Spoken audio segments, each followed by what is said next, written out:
I've had this model kit for a few months now and I've been wondering what I could do with it. Then a subscriber of the channel mentioned, was I still going to do some more Star Wars Dark Universe builds? For those of you who are new here, my Star Wars Dark Universe is set in the grimy parts that Lucasfilm and Disney dare not tread. So I'm going to make a smuggler's shuttle captained by Tiberius Bolt, or TBolt to his friends, and he doesn't have many. He's a ruthless smuggler who would drop a dime on his co-pilot Jawa if he had the chance. I'll also make a diorama to go with the shuttle, depicting his escape from a disgruntled customer of his. My name is Aaron, and you're watching Terrain by Aaron.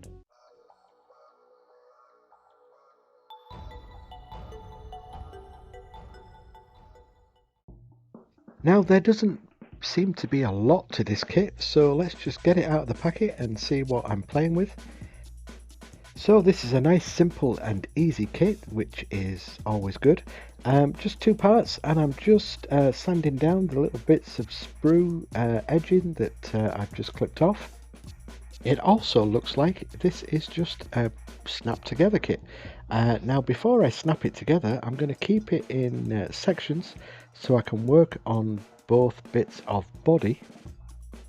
And to do that, I'm going to get some plasticard out. This is either called plastic sheet, plasticard, or styrene. I always buy it in packs of 10 or 7, whichever's cheapest really.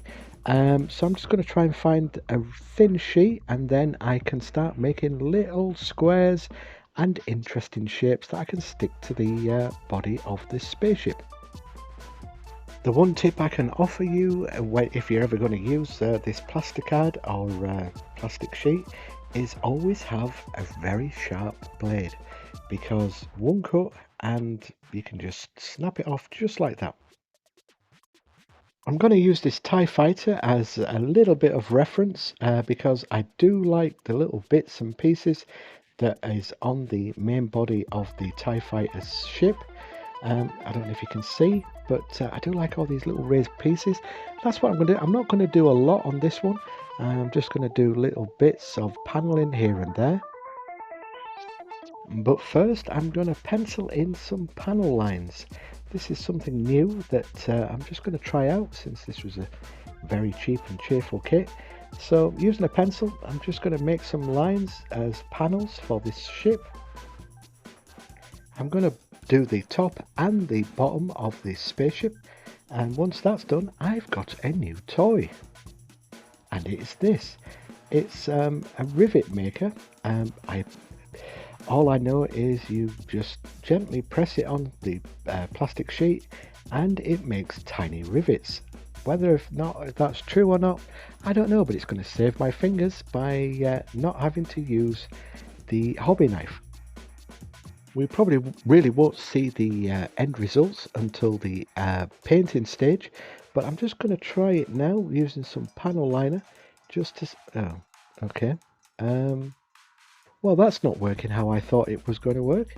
Let me just rub this off and just see what nothing. Okay, well, it was €10 not well spent. Since this is my first time ever using this little contraption, I've put down some masking tape so I can use that as a line to go along the plastic, and this is where caution is thrown to the wind, and I'm just gonna maybe I'll try it that way then, and let's see. Well, you know, gotta learn how to use this. Well, I hope that's a straight line. I think I might just use it freehand without any masking tape on the next try.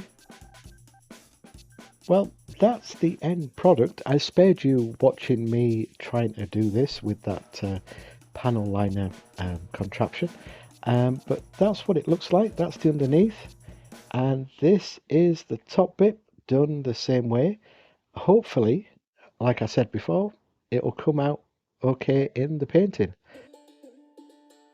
Once all the panel lines have been done, it's time to put little tiny bits of plastic onto the shuttle, or spaceship, or smuggler shuttle. And while I do that, it's subscriber shout out corner. This is my bit of saying thank you very much to all the subscribers who have left comments on previous videos. If you want your name up on screen, it's simple, just be a subscriber, like the videos and just leave a comment. Yeah, it's that simple. I replied to every single comment. Just keep them simple, you know, fun. It's not a political channel or anything like that. Anybody that wants to create any kind of problems or just be an absolute turd will get banned from the channel. I've already done it once with some insane person that was trying to make accusations about the paints that I was using. Unless you come at me with receipts and tell me and show me there's a problem with something that I'm using, then you're gonna get banned for being a turd.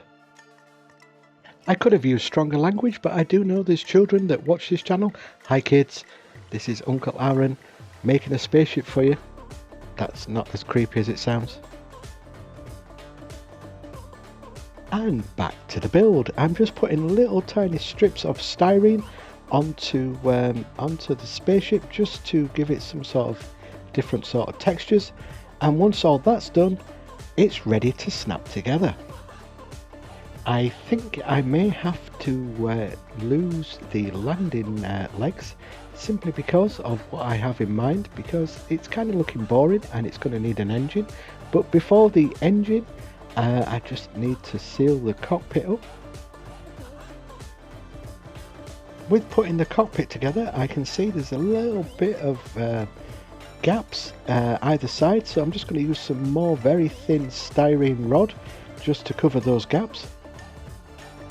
And then once all that's done, it's time to snap it together. I say snap it together, I'm going to put some super glue on the little joins just to make sure that this spaceship doesn't fall apart mid-flight. So that's what the spaceship looks like, and to me it feels like something's missing and it needs something big, brash and bold. So let me just have a dig around with all my model kits to see if I can find anything suitable to add to this spaceship or shuttle. Okay, so I had a look on the shelf and I found this Thunderbolt plane. So I do like the big engines that it comes with this kit. So let me just sort through and see where these engines are, and I'm going to attach them to the shuttle. Here we go, this is the bit that I need. So I'm just going to get these off the sprue, and look, I'm just trying to line it up just to see if it would look okay, and I think it will. I think it will sort of give it that sort of beefier sort of, it's a fast sort of smuggler's shuttle that can zip out of trouble in the turn of a dime sort of thing. So well, let me snip everything off and get everything glued together. So when I quickly looked at the instructions, these are the inside bits for the engine, so just quickly get them together. And now I have two little engines ready to get attached to the outer bit. So I'm just adding the outer casing to the engines. So I had to do a little bit of sanding on the underneath of the engine part just so I could get a little bit of more footage or square space for the plastic to actually glue to the shuttle. But here it goes on. And as I thought, because now I've got the engines on, I don't need the landing bits, so I'm just going to snip those off very carefully. And while I do that, it's code word time. If you want your name on screen, incorporate the code word into your comment so I know you got here before zapping to the glamour shots. And the code word is Jedi. Also, I just want to thank everyone for subscribing and getting this channel to 4,000 subscribers. That's a big number. I couldn't have done it without your support, so thank you all so very much. Now what I'm doing is I'm just cutting off some bits of sprue because I have some gaps underneath the engine which I need to address. You'll never see them because of the glamour shots, but I know they're there, so I've just addressed that. Then it's on to making a diorama. So I'm just marking out where things are going to be, and then with a very sharp box cutter I'm going to start cutting shapes. That is cutting shapes out of the foam and not cutting shapes on the dance floor. Nobody needs to see that one. Once all the cutting is done, I've got some Gorilla Glue that I'm just going to put down so I can stick both pieces together. To make sure this doesn't fall apart, I'm just using some toothpicks just as extra support for the side panel. And then ever so gently just stick that onto the base bit. After everything had dried, it was now time to work out where I'm going to put the space shuttle, and I think dead center would be an ideal spot.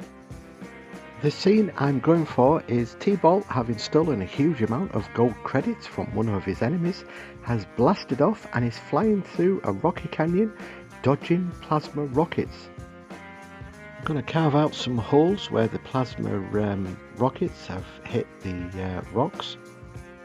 And then before I throw any paint on, I'm going to smother this in a mixture of 50-50 black acrylic paint and Mod Podge. This allows the foam to be totally sealed, so then nothing's going to seep in, no paint's going to go through the foam or anything like that. And once that's dried, I then go in with some Vallejo Scenic paste, and this is the sort of sandy stuff. It has a little grit inside it, inside the paste, so I'm just going to cover all the unwanted gaps that I don't need. And then once that has dried, I go in with the airbrush and just start to give the rocks a little bit of shading with a dark tan colour. Now it's on to painting the actual space shuttle, so I'm going to use Kaleido's matte grey primer, which is fantastic. It gives very good coverage. There's a link in the description if you want to try these paints out yourself. You'll get an extra 10% off if you want to buy any of the paints. So here goes. This is going to be fantastic. I used to use rattle cans, but I've been using an awful lot of this Kaleido paint lately. Now I'm going to try to replicate the Star Wars look with certain panels, a different shade of grey. We've seen it all in the films. This is all trial and error, so if it doesn't work I can always respray and try again. So I'm applying a dark grey, and you'll notice I've masked some panels to keep the lighter grey. Now I jumped a little bit, but I let it all dry first, and I'm now pulling off the masking tape, and as you can see, the lighter grey panels are coming through, and it's actually worked, which is kind of surprising for my kind of paintwork. So I'm really pleased how that looks. The two-tone grey looks okay, but I still think it needs some colour, so I'll mask off some of the ships so I can make a Go Faster stripe right along the middle of the shuttle. Now I'm going to be bold, and I'm going to use a blue for this bit, so here goes. Just ever so gently, just throwing that down, not throwing it, spraying it down I suppose, on the middle of the ship. And once that's dried, it's time to take off the masking tape, and I've got my fingers and toes crossed to make, well, I'm hoping that nothing has bled through. And so far we've got clean lines, which is always a bonus. So that's how the underside looks, and then the top looks like that, which I'm really pleased with. Very happy that nothing bled through and all the lines are nice, crisp and clean, but I need to dirty this up now. In order to dirty everything up, I'm going to use some grey in the blue parts just to give it some chipping using a sponge. Just lightly throwing on some chipping. Next is black to paint the pew pew laser cannons. To break up the grey, I also added some red to certain little areas, and now I'm going to use some panel liner to see if me scoring these lines with that panel tool actually worked, and well, kind of. I'm going to use a pokey A stick just to dab away the excess of the panel liner. After everything had dried, I broke out the weathering powders and used black to simulate laser blasts, a little rust in areas, and brown to bring out that dirty look. Glamour shots are next. I hope you enjoyed the build. Don't forget to leave a comment with the code word if you stuck around that long to know what the code word is. Thank you very much for watching, and until next time, keep scratching that build, everybody.